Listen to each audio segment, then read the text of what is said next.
What is your quality that that makes people drawn to you? I'm Mexican. I'm not that smart to be able to tell you why.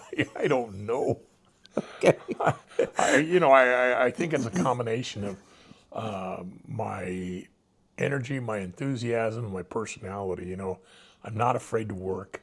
I work hard. If you're going to do something, do it right and do it hard. Okay. My integrity, nobody's ever challenged my integrity at all. And my enthusiasm, nobody has as much fun. We work together. We're going to have fun.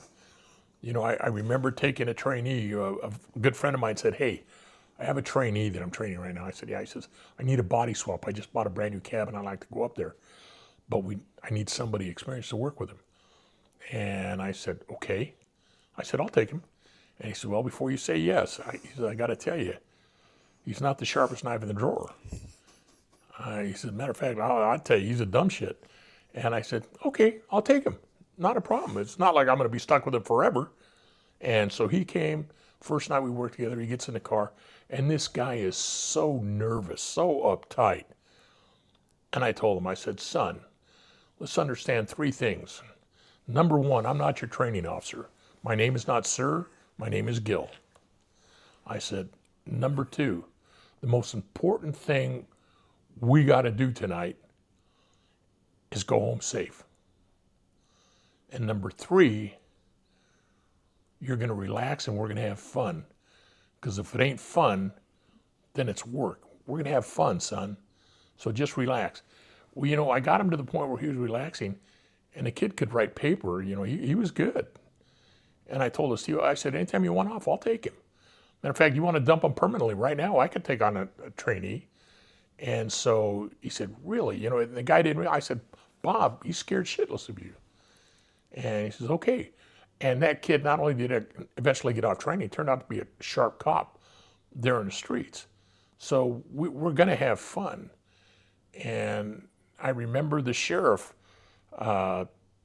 being with the sheriff at one time. They asked me to go on loan to the sheriff's office.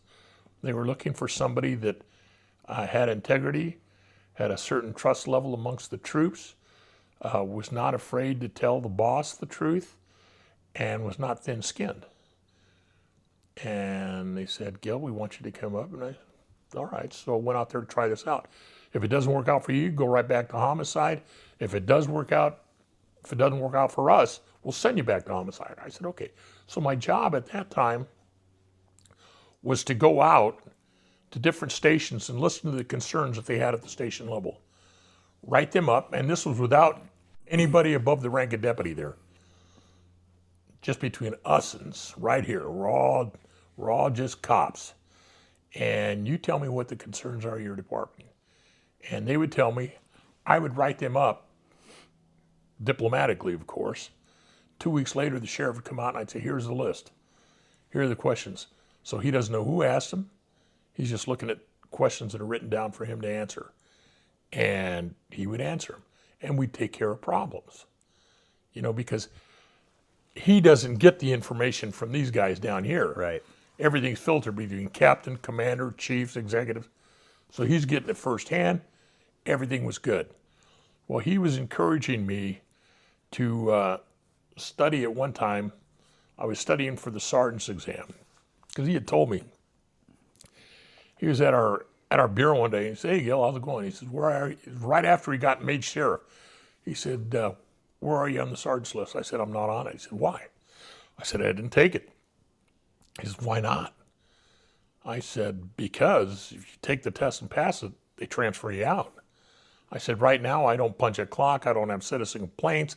I don't have to do shit other than my job, and nobody messes with you doing your job up here." He said, "Well, I wouldn't make you leave."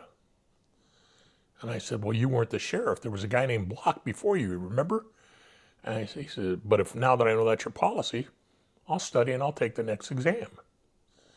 And so one day I'm with him and he says, "Are you studying for that exam?" I said, "I certainly am, Sheriff." He says, "Okay." He says, "Because, you've had a lot of fun on this department, but, it's time to start thinking of retirement in your family, get that bump, because the only way you can make lieutenant, which is where there's the big bump, is to get by sergeant first."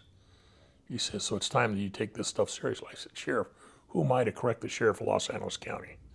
I said, you said I've had more fun than most. There ain't nobody in this department that's had more fun than me. I said, I'm studying hard because I don't want to cause you embarrassment or me embarrassment. And she said, you'll never cause me embarrassment. I said, yes, I will. I said, if I don't pass it, the guys that I work with, they don't give a shit who you are. They're just homicide cops, just like me. They'll sit there and see, told you Gil was a dumbass, and that sheriff is a dumber ass for even hiring him. So I've got to pass. I know it. And so we did. And so I have no regrets over anything I've done on this department.